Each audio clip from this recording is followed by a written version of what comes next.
Hoy estamos con dos de las personas detrás del Canelobre 73, una revista especializada, y estamos aquí con Juanjo Payá y con José Antonio Moya. Juanjo Payá es profesor y periodista y doctor y licenciado en Filosofía y Letras por la Universidad de Alicante. Y José Antonio Moya es profesor de la Universidad de Alicante, buzo, experto y también experto en fotografía subacuática. Y venían a contarnos sobre todo en qué consiste este Canelobre 73. Y quiero que hagáis un pequeño resumen para la gente que no está tan metida dentro de la temática, en qué consiste y cuáles son sus principales temas a tratar, que por lo que he ido viendo también está relacionado un poco con Jorge Juan en esta edición. Bueno, si quieres yo me centro en el aspecto pues, más de la forma, ¿no? Que es una de las cuestiones que más nos preocupaban. Canelobre es una publicación que tiene más de 40 años y en estos 40 años, obviamente, como nosotros, cambiamos. Lo que teníamos muy claro cuando el presidente de la Diputación, Carlos Mazón, y la vicepresidenta Julia Parra nos nombran a Héctor Fernández como director y a mí como su director, teníamos muy claro, Héctor y yo, que queríamos renovar la revista. Tiene que ser, obviamente, una publicación adaptada al siglo XXI, en nuevas narrativas, en imagen, en maquetación, que aflore la frescura, ¿no?, de las nuevas publicaciones, ¿de acuerdo? Y eso es una de las obsesiones que nos hemos centrado Héctor y yo, ¿no? Tratar de que esta revista respirara pues, esa frescura, esa invitación a la lectura, ¿de acuerdo?, para el lector. Y una vez teníamos claro lo que significa la forma, nos pusimos a trabajar pues, en el contenido. Barajábamos muchísimos temas, pero había algo que nos llamaba la atención y era por qué Canelobre, en sus más de 70 números, apenas había trabajado el agua. Hay un número, por cierto, dedicado a Jorge Juan, a nuestro marino ilustre, ¿de acuerdo? Pero, ¿por qué no el mar? El mar tiene un patrimonio increíble. Queríamos reivindicar todo el patrimonio que tenemos bajo el agua y queríamos también hacer un llamamiento a todos, a toda la sociedad de todo lo importante que es, ¿no? Y nos pusimos a trabajar. Y fue cuando automáticamente llamamos a José Antonio Moya, al amigo también paisano nuestro de Novelda, y a Jaime Molina, catedrático también de Historia de la Universidad de Alicante, y a partir de ahí nos pusimos a trabajar coordinación, dirección y subdirección de Canelobre para me vas a permitir el coloquialismo, este currazo de más de 400 páginas a todo color. ¿Cuántas páginas eran? Son más de 400 páginas a todo color, a un precio, permítemelo, ridículo, son 23 euros. Cualquier libro que te encuentres en una librería ya supera este precio. Hablamos de una aplicación con un gramaje de la página de altísima calidad, las fotografías, la maquetación. Por este precio es casi una invitación también a que todos los lectores puedan tener en sus vitrinas, en sus bibliotecas privadas, este número de Canelobre. Y aparte del mundo subacuático, ¿en qué consiste también Canelobre? ¿Qué otros temas ha tratado? ¿Cuál es el futuro de Canelobre? No, José Antonio. No, el Canelobre eres tú, porque yo he participado... ¿Qué otros números ha habido de Canelobre? Sí. Vale, pues en estos 70 números se ha trabajado una barbaridad de temas. Debo decirte que Canelobre es la revista referencia, la revista decana de la provincia de Alicante. Es un acontecimiento cultural, Canelobre. ¿Y por qué se le tiene tanto cariño? Porque se han trabajado en más de 70 números y un altísimo número de intelectuales, de profesores, de investigadores, de gente preocupada por la cultura y nuestros valores, ha trabajado en esta revista. Eso es lo que significa Canelobre, ¿de acuerdo?, dentro del conjunto de la sociedad alicantina. ¿Me preguntas por los temas? Son muchísimos. Mira, uno de ellos se dedicó a Azorín. Y me voy a parar un poquito porque ese número lo coordinó mi padre y yo escribí en él.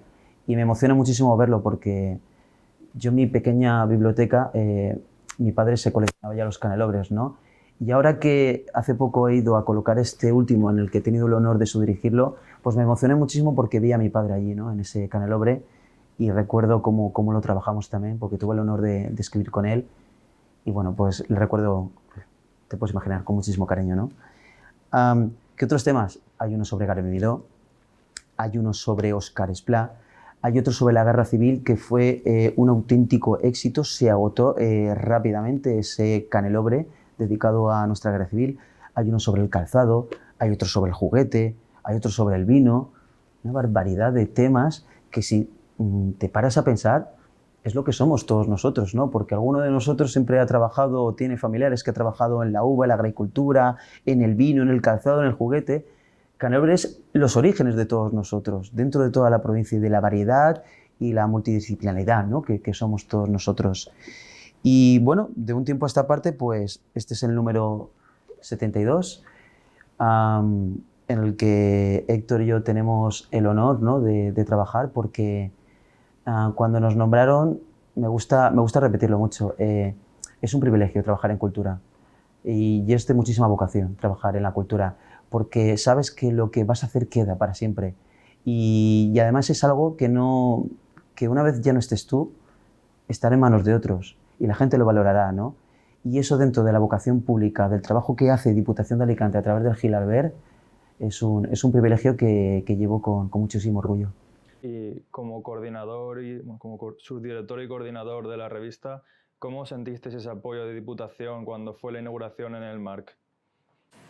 Bueno, un apoyo total. El acto fue hablábamos después, ¿no? Una vez que acabó, notábamos el cariño por partida doble. El cariño de los asistentes, porque vinieron, además de prácticamente todos los autores que han participado en el número, también público hasta llenar la sala y, desde luego, las palabras del presidente de la Diputación y de la vicepresidenta fueron de elogio y de agradecimiento. Por lo tanto, nos sentimos muy arropados. Notábamos que el final del trayecto con la revista, la llamamos revista, ¿no? Es una revista cultural, pero tiene un formato de libro, como venimos diciendo, ¿no? Que además, cuando lo hemos abierto antes, le hemos quitado el plástico, hemos dicho, huele muy bien, ¿no? Como huelen los libros, ¿no? Pues nos sentimos muy arropados en el acto y pensamos que habíamos cumplido con la misión, ¿no? Que nos habían encargado. Al final pienso que cuando algo que es de referencia tiene que serlo en todos los aspectos, no solo a nivel de lo que se trata ni de cómo se hace, sino también de quién apoya detrás, porque si alguno de los vertientes falla, la revista puede flaquear en algún punto. Así que me alegro por esa inversión en la cultura, que es algo muy importante en la sociedad. Y también, pasando de la cultura alicantina más local, Juanjo, bueno, los dos son noveldenses, pero Juanjo sobre todo, también se ha centrado en la noveldería, en la cultura de aquí, y participó y fue director de Betania. ¿Cómo recuerdas esa época? Bueno, ¿cómo lo recuerdo? Pues, mira, hace 2 semanas vine a casa de mis padres y me encontré el Betania encima de la mesa. Lo primero que pensé fue que, aunque vivas fuera, nunca dejas de ser de Novelda. Y luego, no te voy a mentir, me vinieron muchas imágenes, porque en ese Betania está aprisionado pues, el colegio, el instituto, el Padre Deón, mis colegas, mis amigos más íntimos y más cercanos siguen siendo de aquí. De hecho, me encanta cuando voy al instituto y los compañeros me preguntan, oye, tal, ¿qué vas a hacer el fin de...? No, me voy con mis amigos de Novelda. Les resulta extraño que mis amigos íntimos sigan siendo de mi pueblo y eso es algo que nunca quiero cambiar. Ese Betania también encierra, pues mira, encierra a la gente que yo he amado y la gente que me ha amado a mí. Y bueno, me está pasando alguna profe por ahí por mi cabeza. Sí. Es todo lo que significa para mí Novelda, es el amor más infinito que siento por mi pueblo, es mi familia, son mis padres, son mis hermanos. Cuando trabajé ese Betania sentí una emoción grande porque era como que un trozo de mi corazón queda ahí para siempre. Y es lo que te hablaba antes con Canelobre. Trabajar en cultura es algo infinitamente hermoso porque es como un boomerang, te viene siempre de vuelta, ¿no? Y cuando estoy, pues, cavilando en mi casa, lo que fuere, en ese Betania me reencuentro a mí mismo y reencuentro las emociones, las evocaciones. Es como la literatura, es como un ejercicio de sanación, ¿sabes? Y bueno, Canelobre es otro rollo, es otro salto, ¿no? Porque, bueno, Canelobre hemos trabajado totalmente diferentes, ¿de acuerdo? En Betania trabajé con un grupo humano increíble de gente de mi pueblo con la que sigo todavía muy unido, por cierto, porque Betania hace muchos amigos. Hubieron roces, pero hubieron muchos amigos, ¿de acuerdo? Por medio. Y Canelobre, pues es otro salto en el trabajo, ¿no? Profesional. Y que también, pues, con la misma ilusión con que pensé en Betania, ¿de acuerdo? con la misma obsesión, buscando incluso en los artículos errores, para que todo estuviera perfecto, para que cada página se cuidaran los blancos, las imágenes, los titulares, los sumarios, la calidad de la fotografía. En Canelobre me he obsesionado tanto como me he obsesionado por el Betania en Novelda, porque al final es amor a la cultura, ¿no? Sin condiciones, volcado al 100%, sin pensar en horas, en nada, solo a la cultura. Y estoy, pues, muy feliz, no te voy a mentir. Y además, como buen noveldero, tiene un artículo dedicado a Jorge Juan. ¿Puedes explicarnos un pelín? Claro, debería. Sin mucho a término. Bueno, pues el artículo de Jorge Juan, vale. Entonces trabajaba en información, ¿de acuerdo? Me dedicaba todavía al periodismo antes de dar el salto a la docencia. Y hablando con un arqueólogo del Marc, me estuvo comentando que se había descubierto un barco de guerra de Jorge Juan junto a Girona, en las costas de Cataluña. Y a mí aquello, pues, tú también eres periodista, pues se me pusieron los ojos como platos, ¿sabes? Automáticamente buceas un poco, indagas y di con el investigador del Centre Subaquàtic de Cataluña. Ese barco es asombroso por lo que significa científicamente, porque sabíamos que Jorge Juan es enviado a Londres como espía por el rey, creo que fue Fernando VI, y sí el Marqués de Ensenada, que era realmente la mano derecha, era quien realmente cortaba el bacalao, si me lo permites, ¿vale? Dentro de aquel reino de España, bastante, por cierto, caótico. Jorge Juan lo que hace es, si los mejores barcos son los ingleses, ¿por qué no copiarlos? Y empezó a copiar planos, se fue a las bibliotecas, entrevistó a los trabajadores, se trajo británicos, se trajo irlandeses, se trajo lo mejor para que España tuviera la mejor tecnología, porque España había quedado muy relegada y los barcos ingleses acababan siempre hundiendo a los españoles. Ese barco demuestra, el que se ha encontrado en Cataluña, que efectivamente Jorge Juan trajo la tecnología inglesa, porque hasta ahora solo era algo de papel o se sabía, pero no se había encontrado el barco. Pero es que ahora lo más asombroso que demuestra este barco es que Jorge Juan inventó un estilo propio. Es decir, se trajo la tecnología inglesa y lo combinó con la española. Hizo un coche muy personal, digamos, ¿sabes? Si me lo permites, en términos siglo XXI. Y ese barco, pues, es un auténtico, ¿sabes? Un barco gigante. Que además, que se ha evitado también los saqueos porque el barco, digamos, que está boca abajo, ¿de acuerdo? Y claro, los buceadores, quien quería saquearlo, no ha podido entrar, ¿de acuerdo? También por miedo también a que se hundiera el barco y acabara el atrapado, ¿no? Por lo que de ahí han salido ropa, ha salido botenes, ha salido monedas, han salido utensilios de barco que acaban nutriendo, pero un campo interesantísimo de la investigación del 18, de la Ilustración española, ¿no? La pregunta es, ¿podemos ese barco algún día disfrutarlo? Parece ser que no va a salir a flote porque probablemente la madera ya queda muy carcomida y acabe desapareciendo. Pero el Centre Subaquàtic de Cataluña sí que lo que quería era preservar de alguna manera que se convirtiera en un museo visitable. Eso sería una pasada, ¿de acuerdo? Todo lo que significa el legado de Jorge Juan, pues tenerlo también allí en Cataluña sería alucinante. Y usted, José Antonio, es profesor de arqueología y supongo que ha publicado en revistas científicas. ¿Cómo es usted coordinar una revista científica en vez de ser usted el que publique el artículo? Bueno, yo también he publicado un artículo, así que hemos jugado todos en los dos lados, ¿no? Sí. Hemos estado en la gestión, en la coordinación, en la subdirección, igual que él ha hecho su pieza sobre Jorge Juan, yo también he publicado un artículo. Esta es una revista de divulgación científica, ¿vale? No es una revista especialmente técnica y eso se agradece, ese es el objetivo.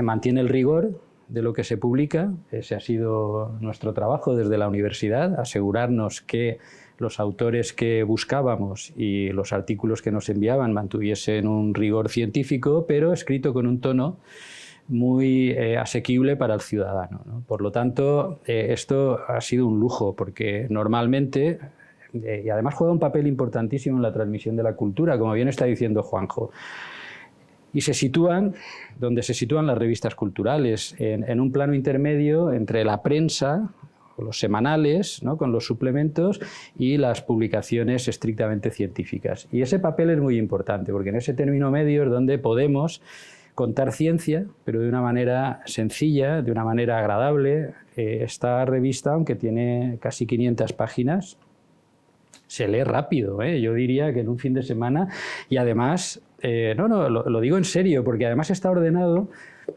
cronológicamente, con lo cual yo creo que el mar le gusta a todo el mundo.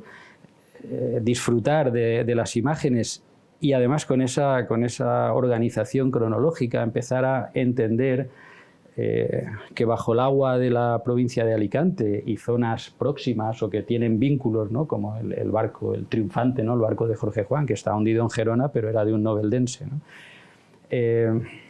Nos permite trazar un recorrido histórico. Hay un artículo de la zona de Javea en el que se cuenta cómo fondeaban allí los fenicios, VI, VII antes de Cristo, y pasamos por el Imperio Romano, pasamos por época medieval, pasamos por época moderna y contemporánea, y llegamos hasta los barcos hundidos de la Primera Guerra Mundial. La UNESCO establece que un resto arqueológico sumergido es patrimonio cultural a partir de que lleva sumergido bajo el agua más de 100 años, o al menos 100 años. Con lo cual, en 2016, todos los barcos hundidos de la Primera Guerra Mundial cumplieron 100 años y pasaron a ser protegidos y a ser declarados como patrimonio cultural. Hay excepciones, hay cosas que pueden ser más recientes y por su interés también están declaradas de valor histórico y por lo tanto están protegidas. Pero fíjate, desde el VI, VII antes de Cristo, los fenicios, la gente que venía del Líbano navegando y fondeaban la bahía de Javea y ahí perdían sus anclas, y esos son los restos que nos llegan a nosotros a través de los que podemos saber y conocer que esa gente venía de allí, venía a comerciar, venía con sus mercancías a intercambiarlas aquí por otras mercancías y a volverse a su zona. Y Fenicia es el Líbano actual, es decir, hay un recorrido y esta gente hacía navegación de día y de noche, navegaban con los astros, hasta las historias más recientes que ocupan los 3 últimos capítulos de la revista, que son una serie de barcos ingleses y franceses que en la contienda mundial, en la Primera Guerra Mundial, un submarino, una serie de submarinos, los submarinos de la serie U, alemanes, los U-Boat, atacaban y hundían aquí en nuestras costas, dejando pues, los restos sumergidos, esos a los que me refería antes, ¿no? que están a unas cotas muy profundas y donde la arqueología todavía no ha llegado a investigar. Estamos hablando de barcos que están más allá de los 60, 70, 80, 90, 100 metros de profundidad. Son inmersiones muy técnicas que requieren una especialización y un coste de inversión muy alta, y por lo tanto eso lo hace ahora mismo personas que son como deportistas de élite, igual que los montañeros, ¿no? Que hacen 3.000, 4.000, ¿no? Ese tipo de gente son los que están bajando aquí. Nosotros en este Canelobre le hemos querido dar la palabra también a esta gente porque están documentando esos barcos. Entonces, volviendo al tema, por eso este Canelobre juega un papel importantísimo. Es una revista de base científica, pero es una revista divulgativa en la que participan académicos e investigadores de primer nivel, pero también esa gente de la que nosotros teníamos noticias. Sabíamos que los fines de semana como hobby bajan a esas profundidades y hacen fotos, y hemos recopilado esas fotos. Por lo tanto, aquí hay material inédito que no se habría visto de otra forma porque no tienen todavía, ¿no?, cabida en esas revistas científicas, y nosotros lo hemos puesto aquí abriendo una puerta a futuras investigaciones. Usted, como experto, ¿cómo ve el futuro de la investigación subacuática en Alicante? ¿Qué cree que falta por explorar? Sé que todo tiene que explorarse más, pero ¿qué es lo que ha estado más deslegitimado que otras zonas de Alicante? Bueno, lo primero que hace falta es educar, y esto juega ese papel, es decir, educar a la gente, como pasó con las reservas marinas en el área de la biología, ¿no? Hace 30 o 40 años se empezó a concienciar a las personas de que era necesario acotar unas zonas para que estuviesen libres de impactos como la pesca y que sirviesen de núcleos de reproducción. Eso hace 40 años parecía una locura, ¿no? Le decías a alguien que no iba a poder pescar en una parcela, ¿no?, en las aguas de Tabarca, por ejemplo, que tenemos aquí muy cerca, y se echaban las manos a la cabeza. Y eso 30, 40 años después todo el mundo lo tiene muy asumido. Ese modelo es el que deberíamos aplicar también en el tema de patrimonio. Es decir, el patrimonio subacuático es de todos, por lo tanto está ahí para investigarlo, para disfrutarlo, como decía Juanjo antes, ¿no? Ojalá se pudiese musealizar el Triunfante, el barco de Jorge Juan, para hacerlo visitable. Nosotros hemos trabajado en un proyecto en la universidad, en un proyecto de este tipo. En Villajoyosa, el Pecio Bouferrer ha sido visitable durante 5 años. Está a 25 metros y está en unas condiciones que nos permite, con inmersiones muy controladas, hacerlo visitable. Y han pasado por ahí más de 1000 buceadores, más de 1000 turistas con título de buceo que han podido bajar y complementar la visita al museo local con la visita a ese yacimiento. Un barco del siglo I después de Cristo que venía de Cádiz, que iba en dirección a Roma, cargado con 4000 ánforas de salsas de pescado. Vivimos en Novelda, que es un pueblo, ¿no?, del azafrán, las especias, bueno, sí, del comercio y de ese tipo de comercio. Pues ese barco venía de Cádiz con una salsa de pescado, con un condimento. Yo lo he pensado muchas veces como noveldero, digo, estoy aquí investigando un barco que en aquella época, ¿no?, venía para darle sabor a los alimentos. Iba cargado con 3.000, 4.000 ánforas. Eso sería lo primero, esa fase de educación, que todo el mundo entienda los restos arqueológicos, los restos hundidos como algo de todos y algo a conservar. Y luego, pues, hacer más intensivas, desde luego, hacer más inversión en realizar las cartas arqueológicas, completarlas, porque todas están a medio hacer, para determinar y saber con precisión qué tenemos, por lo menos en las zonas someras, y luego poco a poco irlo extendiendo a las zonas más profundas. ¿Pero cree que las instituciones se preocupan lo demasiado por los yacimientos subacuáticos? ¿Cree que hace falta más protección? Sí, yo, claro, mucha más financiación para proyectos de investigación y para darlo a conocer. Nosotros decimos que hay que investigar y hay que divulgar. Porque si no se lo contamos a la gente, y ese es el papel que cumple Canelobre, si no se lo contamos a la gente no lo conoce. Y solo se cuida aquello que se conoce. Y Canelobre es el ejemplo, ¿no?, de cumplir con esta misión, que viene después de la investigación. Pero sí, inversiones, por supuesto, y además con posibilidades, voy a retomar el tema de Juanjo, de hacer eso que llamamos el retorno, ¿no?, a la sociedad. Si investigamos un barco, lo ponemos en valor, se adecua para la visita y generamos un itinerario turístico, de eso que se llama turismo de aventura o turismo cultural, estamos dinamizando las economías de la zona. Y esto no es ninguna novedad, esto lo hacen países como Italia, países como Alemania. Alemania tiene un poblado de palafitos prehistórico del Paleolítico sumergido visitable y es patrimonio mundial. Italia tiene una ciudad semisumergida, una ciudad romana con las estatuas, y es visitable. Es decir, que los países, Estados Unidos, tiene santuarios de barcos hundidos visitables. Todos los países, el paradigma es Egipto, con el Mar Rojo.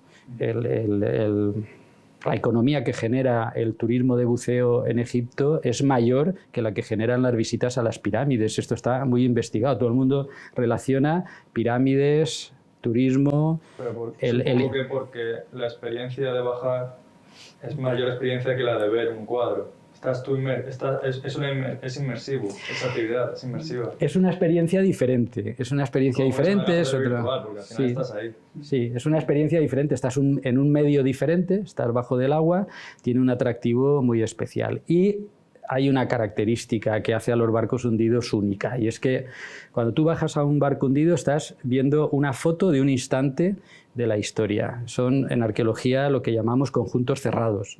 El barco se hunde y ahí no ocurre nada más durante 100, 300, 500, 1000, 2000, 2500 años.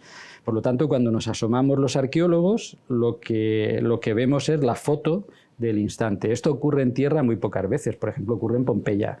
Hay una erupción, cae la ceniza, sepulta la ciudad, y eso es un conjunto cerrado también. Cuando tú retiras la ceniza, ves la gente en su actividad cotidiana. Pues eso pasa en los barcos. Por lo tanto, un barco es un documento. Esto es importante que la gente lo sepa. Un barco es un documento histórico que nos da una información increíble y hay que cuidarlo.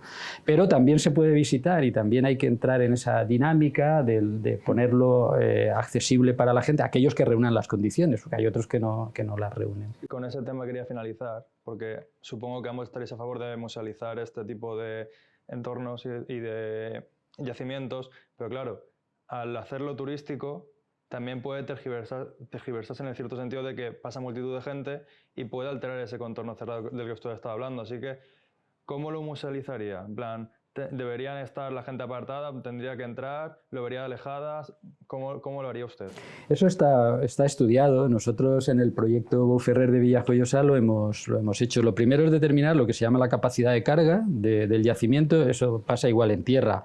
Las visitas a un castillo o a una cueva, a un abrigo prehistórico, también tienen un número máximo de visitantes por hora para que no afecten, ¿no?, ni alteren el ambiente. Y bajo el agua es lo mismo. Se aplica la misma técnica para que, desde luego, lo primero que hay que hacer es preservar, ¿no?, para que la visita turística no impacte sobre el bien. Pero eso se puede hacer. Y no todos los yacimientos submarinos, igual que no todos los yacimientos de tierra, son visitables y son musealizables, pero aquellos que reúnen las condiciones es una oportunidad, desde luego. A mí, si me permites, a modo de colofón, me gustaría recordar a todos los noveldenses que Canelobre está a la venta. Es que también me pagan a mí para vender Canelobre. ¿Se puede comprar en Novelda? Sí, claro. A ver, Canelobre es un acontecimiento cultural. Y cuando digo que es un acontecimiento cultural es que en la presentación vinieron más de 100 personas. No solamente tuvimos un respaldo muy importante de las instituciones, de acuerdo, de universidades, con la presidencia de Carlos Mazón, vicepresidenta Julia Parra, buena parte del equipo del Gil Albert también asistió, de acuerdo, intelectuales de muchísimos campos también estuvieron con nosotros, de acuerdo. Y más allá también de este acontecimiento cultural, tiene un gran poder de distribución esta revista, de acuerdo, Canelobre. Llega a Novelda, llegan las librerías, pero también se puede encontrar en todas las bibliotecas, la red de bibliotecas públicas de la provincia de Alicante. Me gustaría recalcarlo porque yo a mis alumnos se lo digo mucho, hay que ir a las bibliotecas y hay que ir a las librerías, hay que ir a interesarse por lo que hay y por lo que hacemos y por los libros. Y esta revista se puede consultar gratuitamente en todas las bibliotecas públicas de la provincia de Alicante. Además, también está en el Gil Albert. El Gil Albert, el Instituto Alicantino de Cultura Juan Gil Albert, está justo a las espaldas de la Explanada, en la calle San Fernando 44. Es un edificio precioso, ¿de acuerdo?, modernista. No voy a hacer ninguna comparativa con nuestra casa modernista, ¿de acuerdo?, pero digamos que es un edificio impresionante, con tintes modernistas, que construyó Bardin, que era un empresario francés que ganó muchísimo dinero, ¿de acuerdo?, con el tema vinícola, ¿vale?, y compró, de hecho, varios terrenos en la calle San Fernando, pleno centro de Alicante, cuando se estaba desarrollando urbanísticamente.